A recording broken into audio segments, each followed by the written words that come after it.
Hello. Wave optics या आपल्या 7व्या चॅप्टरचं आजचं हे तिसरं सेशन आणि आजच्या सेशनमध्ये आपण अभ्यास करणार आहोत ह्युजन्स प्रिन्सिपलचा.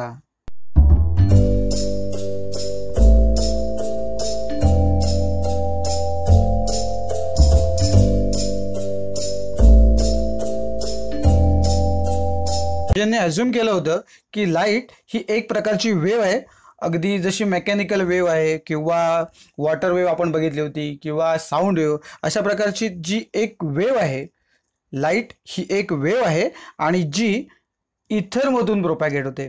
कारण आपण जे बघितलं की एक मीडियम आहे तिथे एक्झिस्ट होतं असं ह्युजनने अज्युम केलं होतं आणि त्या इथरमुळेच जी काही लाईट ट्रॅव्हल होते त्याचं कारण काय आहे तर सर्वदूर हे इथर नावाचं जे मीडियम आहे ते पसरलेलं आहे असं त्यानं अज्युम केलं होतं. ह्युजननं याच्या संदर्भात अभ्यास केल्याच्या नंतर जे प्रिन्सिपल मांडलं त्याचं स्टेटमेंट बघा काय आहे. Each point on a wavefront acts as a secondary source of light emitting secondary light waves called wavelets in all directions which travel with the speed of light in the medium. म्हणजे याचा अर्थ काय आहे तर wave फ्रंटवरचा जो प्रत्येक point असणार आहे तो सेकंडरी सोर्स ऑफ लाईट म्हणून ॲक्ट होणार आणि मग तो काय करणार, सेकंडरी लाईट वेव्स ज्या आहेत त्या पुढे पाठवणार इन ऑल डिरेक्शन्स असं म्हटलंय, which travel with the speed of light in the medium, ज्या लाईटच्या स्पीडनेच ट्रॅव्हल करतात. म्हणजे जसं आपण मागच्याच वेळेला हे म्हटलं होतं तेच प्रिन्सिपलमध्ये दिसतंय आपल्याला की ज्या वेळेला आपण प्रायमरी सोर्सेस बघितले होते आणि सेकंडरी सोर्सेस बघितले होते तर प्रत्यक्षामध्ये समजा जो तुमचा प्रायमरी सोर्स आहे त्याच्यापासून एका पॉईंटपर्यंत ज्या वेळेला ते सगळी जी एनर्जी आहे किंवा ते जे पॉईंट्स आहेत ते पार्टिकल्स आहेत ते पोचतील त्याच्यानंतर ते स्वतः लाईटचा सोर्स म्हणून ॲक्ट होतील, अर्थात त्यावेळी ते सेकंडरी सोर्स ऑफ लाईट असतील आणि मग ते सुद्धा तिथून त्या पॉईंटपासून काय करतील, secondary light waves pass on करतील, पुढे ट्रॅव्हल करू देतील आणि त्यांनाच आपण काय म्हणतो तर वेवलेट्स असं म्हणतो. ओके. आणि हा जो काही नवीन मग त्यांच्यापासून पुन्हा एक काहीतरी वेवफ्रंट तयार होणार, कारण जसं आपण प्रायमरी सोर्सपासून काहीतरी आपल्याला एक वेवफ्रंट मिळाला होता तसाच या सेकंडरी सोर्सपासून सुद्धा एक वेवफ्रंट मिळेल. So the new wavefront can be obtained by taking the envelope of these secondary wavelets traveling in the forward direction and thus the envelope of the secondary wavelets in the forward direction. So पहिल्या केसमध्ये आपण असं म्हटलं होतं की जे काही light waves आहेत त्या इन ऑल डिरेक्शन्स असं म्हटले. इथे मात्र आपण असं बघतोय की न्यू वेवफ्रंट जो आहे आपण ऑब्टेन करतोय तो त्या ठिकाणून काय होईल, जो सेकंडरी सोर्स म्हणून ॲक्ट झाल्याच्या नंतर पुन्हा ज्या काही वेवलेट्स तयार होतील त्या फक्त फॉरवर्ड डिरेक्शनमधल्या ज्या आहेत त्या आपण कन्सिडर करणार आहोत. आणि इथे असं त्यांनी म्हटलंय त्या प्रिन्सिपलमध्ये, the wavelets travelling in the backward direction are ineffective. So या प्रिन्सिपलमध्ये असं सांगितलंय की ज्या वेळेला सेकंडरी वेवलेट्स ज्या असतील त्या फक्त कन्सिडर करताना फॉरवर्ड डिरेक्शनमधल्या ज्या आहेत त्या फक्त कन्सिडर करायच्या, बॅकवर्ड डिरेक्शनमधल्या ज्या आहेत त्या इनइफेक्टिव्ह असणार आहेत. सो याचं स्पष्टीकरणासाठी आपण एक सुरुवातीला प्लेन वेवफ्रंट कन्सिडर करूया. समजा आपण ए बी हा वेवफ्रंट कन्सिडर केला आणि at a time T is equal to 0 त्याचा जो क्रॉस सेक्शन आहे तो तुम्हाला दाखवतो, जो या फिगरमध्ये तुम्हाला दिसतोय.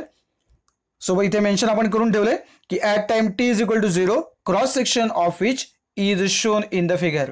सो हा त्याचा क्रॉस सेक्शन आहे. तुम्हाला ही जी डायग्राम दिसते त्याच्याबद्दल थोडक्यात सांगतो बघा. At T is equal to 0 या ठिकाणी काय होईल, हे जे पॉईंट्स आहेत तुम्हाला दिसत आहेत जे काही सेकंडरी सोर्सेस ऑफ लाईट आहेत हे काय करतील तर लाईट वेव्ह एमिट करतील, म्हणजे त्यालाच आपण वेवलेट्स असं म्हणतो, ते एमिट करतील फॉरवर्ड डिरेक्शनमध्ये. आणि म्हणून हे जे काही तुम्हाला दिसत आहेत ही ॲक्च्युली हेमिस्फिअर तुम्हाला दिसत आहेत, बरोबर आहे. सेमी सर्कल तुम्हाला दिसत आहेत ही. ओके. सो हेमिस्फिअर म्हणजेच काय तर 3 डायमेन्शनल केसमध्ये मी तुम्हाला सांगतोय. तर इथे तुम्हाला सेमी सर्कल मिळत आहेत कारण ही जी बॅकवर्ड डिरेक्शन मधली जी सेमी सर्कल्स असतील ती आपण इनइफेक्टिव्ह आहेत म्हणून इथे दाखवलेली नाही आहेत. ओके. आता हे जे अंतर आहे ॲक्च्युली जर तुम्ही कन्सिडर केलं की हे पूर्ण सर्कल आहे तर ॲक्च्युअली कंडिशनमध्ये ही जी व्ही इंटू टी आहे हे तुम्हाला काय देणार आहे बघा, तर ही त्याची रेडियस आहे, बरोबर आहे. सो ही रेडियस कन्सिडर करूनच हा आर्क काढलेला आपल्याला दिसतोय. जे काही हे तुम्हाला सेमी सर्कल दिसतंय त्याची जी रेडियस आहे ती काय असणार आहे व्ही इंटू टी. आणि व्ही इंटू टी म्हणजे काय हे लक्षात घ्या. व्ही म्हणजेच काय आहे तर स्पीड ऑफ लाईट आहे आणि त्याला टी इतक्या टाइम पिरियडने मल्टिप्लाय केलं. सो व्हेलॉसिटी इंटू टाइम आपल्याला काय देईल, आपल्याला माहिती आहे फॉर्म्युला काय आहे तो. तर व्हेलॉसिटी इज इक्वल टू काय असतो डिस्टन्स अपॉन टाइम. बरोबर आहे. So velocity is equal to distance upon time, याचा अर्थ distance is equal to velocity into time. म्हणजे इथे जे व्ही टी तुम्हाला दिसतंय ते म्हणजेच काय आहे तर डिस्टन्स आहे हे लक्षात घ्या. सो या ज्या वेव्हलेट्स आहेत ही आपली सेकंडरी वेव्हलेट्स आहेत आणि हा जो तुम्हाला वेव्हफ्रंट आता मिळालाय तो किती तर आफ्टर टाइम टी मिळालेला आहे. बरोबर आहे, कारण टी इथे लिहिलंय आपण व्ही इंटू टी. सो हा जो वेव्हफ्रंट आपल्याला नवीन मिळाला आहे फायनल जो ए डॅश बी डॅशने आपण दाखवलाय तो वेव्हफ्रंट जो आहे तो आफ्टर टाइम टी आपल्याला मिळालेला आहे. So according to Huygens principle काय होईल तर each point on this wavefront will act as secondary source of light and will emit spherical wavelets as shown in figure. So आपण बघितलं की जो आपण ए बी हा वेव्हफ्रंट काढला होता त्याच्यावरचा जो प्रत्येक पॉइंट आहे हा सेकंडरी सोर्स ऑफ लाईट म्हणून ऍक्ट होईल आणि तो काय करेल तर स्पेरिकल वेव्हलेट ज्या आहेत त्या पुढे पाठवेल. आपल्याला माहिती आहे ऍक्च्युली पूर्ण सर्कल ड्रॉ झालं असतं परंतु आपण असं म्हटलंय ह्युजेनने असं सांगितलंय की ज्या वेव्हलेट्स आहेत in reverse direction are ineffective. So backward direction मधल्या ज्या वेव्हलेट्स आहेत त्या इनइफेक्टिव्ह असल्यामुळे आपण तिथे सेमी सर्कल काढलं ते मी तुम्हाला मगाशीच सांगितलं. ओके, सो तेही मेन्शन करून ठेवूया. We have shown only wavelets travelling in forward direction. Okay, आणि ब्रॅकेटमध्ये लिहून ठेवले direction of propagation of light as the backward traveling wavelets are supposed to be ineffective. कारण ज्या पद्धतीने आपल्या प्रिन्सिपलमध्ये ह्युजेनने सांगितलं त्या पद्धतीने बॅकवर्ड डिरेक्शन मधले जे वेव्हलेट्स आहेत ते इनइफेक्टिव्ह असल्यामुळे तिथे ते ड्रॉ केले गेले नाहीत. तर ते ऍक्च्युअल कंडिशनमध्ये जे स्पियर असतं ते मी तुम्हाला दाखवणार एक छोट्याशा ॲनिमेशनमध्ये. पण तत्पूर्वी जे आत्ता आपण डिस्कस केले ते पुन्हा एकदा नोट डाऊन करून टाकूया उरलेलं. बघा काय लिहिलंय. The wavelets will be in the form of hemispheres and at a later time small t is equal to capital T, the radius of the hemispheres will be vt where v is the speed of light. म्हणजे मी तुम्हाला मगाशी त्या diagram मध्ये दाखवलं की ज्या वेळेला जो स्मॉल टी आहे त्याची व्हॅल्यू जेव्हा टी होईल म्हणजे आफ्टर टाइम कॅपिटल टी परिस्थिती काय होणार आहे तर तुम्ही जी काही आपण हेमिस्फियर बघितली बरोबर आहे तिथे दिसताना आपल्याला सेमी सर्कल दिसलं प्रत्यक्षामध्ये ते हेमिस्फियर आहे बरोबर आहे 3 डायमेन्शनल केसमध्ये.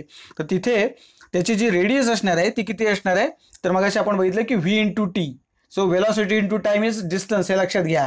नाहीतर तुम्ही म्हणाला रेडियस ही व्ही टी कुठून आली तर व्ही इज व्हेलॉसिटी किंवा speed of light into time. So velocity into time gives you the distance.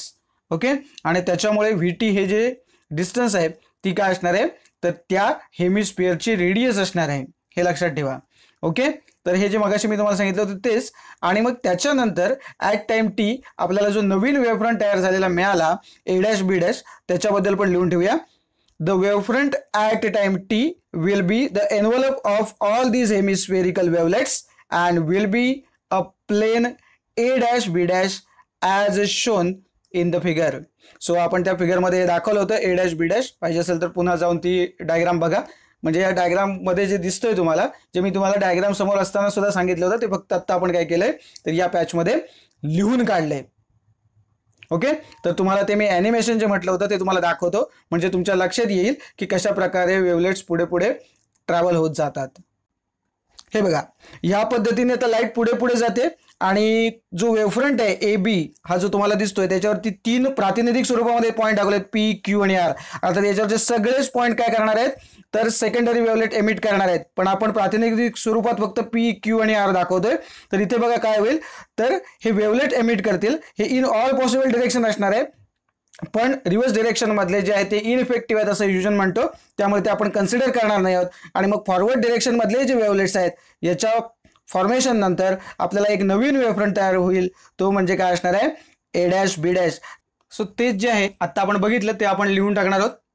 बघा काय म्हटले similarly the position of spherical wavefront at time T is equal to 0 is shown as A B in next figure. बरोबर आहे. So या फिगरमध्ये तुम्हाला दिसतंय हे अशा प्रकारे डायग्राम जर काढायची झाली 2 डायमेन्शनल तर ही या पद्धतीने येईल बघा. सो हा जो वेव्हफ्रंट तुम्हाला दिसतोय या ठिकाणी at time T is equal to 0 असणार आहे. हा जो सोर्स आहे हा इथपर्यंत आपल्याला ए बी हा आपला वेव्हफ्रंट आहे आणि तो तिथून काय करतोय तर या ज्या वेव्हलेट्स आहेत त्या एमिट करतोय. निगेटिव्ह डिरेक्शन मधल्या किंवा रिव्हर्स डिरेक्शन मधल्या किंवा बॅकवर्ड डिरेक्शन मधल्या ज्या वेव्हलेट्स आहेत त्या आपण इथे स्किप केलेल्या आहेत कारण Huygens principle. Okay, Huygens principle मध्ये ते मेन्शन केलंय म्हणून इथे तशा त्या ड्रॉ केलेल्या नाहीत. आणि मग त्याच्यानंतर हे जे त्या अंतरावरती म्हणजे कुठल्या अंतरावरती v/t इतक्या अंतरावरती जे नवीन पॉइंट्स तयार होतील ते नंतर काय होणार आहेत पुन्हा एकदा सेकंडरी सोर्स म्हणून ऍक्ट होणार आणि अशा पद्धतीने या वेव्हलेट्स ज्या आहेत त्या फॉरवर्ड डिरेक्शन मध्ये जात बसणार. सो तेही लिहून टाकूया आपण. The wavelets emitted in the forward direction by points on A B will be hemisphere as shown in the figure. So hemisphere का, कारण बॅकवर्ड डिरेक्शन मधले पुन्हा सांगतो बॅकवर्ड डिरेक्शन मधले जे आहेत ते इनइफेक्टिव्ह आहेत असं ह्युजेन्सच्या प्रिन्सिपलमध्ये म्हटलंय. आणि सो ह्युजेन्स प्रिन्सिपलमध्ये असं म्हटल्यामुळे आपण त्या ड्रॉ केलेल्या नाहीत. काही ठिकाणी तुम्हाला अशा पद्धतीने डॉटेड लाईन्सने हे जे सर्कल आहे ते कंप्लीट केलेलं दिसेल. आपल्याला पुस्तकामध्ये असं ते दाखवलेलंच नाहीये त्याच्यामुळे तुम्ही जशी इथे डायग्राम काढली तशी काढा. काही पुस्तकामध्ये किंवा कुठे दुसरीकडे सर्च केलं तर तुम्हाला डॉटेड लाईनने हे सर्कल कंप्लीट केलेलं कदाचित दिसू शकेल. सो बाकी जे मगाशी म्हटलं होतं तसंच at time small T is equal to capital T आपल्याला काय लिहिता येईल बघा. इथे म्हटलंय at time capital T the radius of these spheres will be v/t. बरोबर आहे. सो v/t म्हणजे काय ते मगाशीच मी तुम्हाला सांगितलं. v is the velocity, t is the time आणि वेलॉसिटी इंटू टाइम म्हणजेच द डिस्टन्स. ओके, सो किती डिस्टन्स ट्रॅव्हल करणार ते आपल्याला कळणार आहे. बरोबर आहे, कारण स्पीड आपल्याला माहिती आहे आणि किती वेळेमध्ये करणार आहे त्याच्यामुळे आपल्याला कळून जाईल की किती अंतर ट्रॅव्हल करेल. And their envelope will be a spherical surface. A B dash झालंय बघा, ऍक्च्युली ते ए डॅश बी डॅश पाहिजे. A dash B dash as shown. Okay, तर अशा पद्धतीने आपल्या लक्षात आलंय की स्पेरिकल जो काही वेव्हफ्रंट आहे तो कसा काढायचा. आणि ऍक्च्युली तुम्हाला मी ते ॲनिमेशनमध्ये जे दाखवलं ते सुद्धा काय होतं तर स्पेरिकल वेव्हफ्रंट होतं. बरोबर आहे. इथे एक गोष्ट फक्त नोट करून घ्या, ह्युजेन्स प्रिन्सिपल जे आजचं आहे ते आपलं संपलेलं आहे. पण सगळ्यात महत्त्वाची गोष्ट आहे जी आपल्याला नोट करून ठेवायची आहे ती तुमच्या स्क्रीनवर ठेवतोय बघा. Huygens theory is an empirical theory.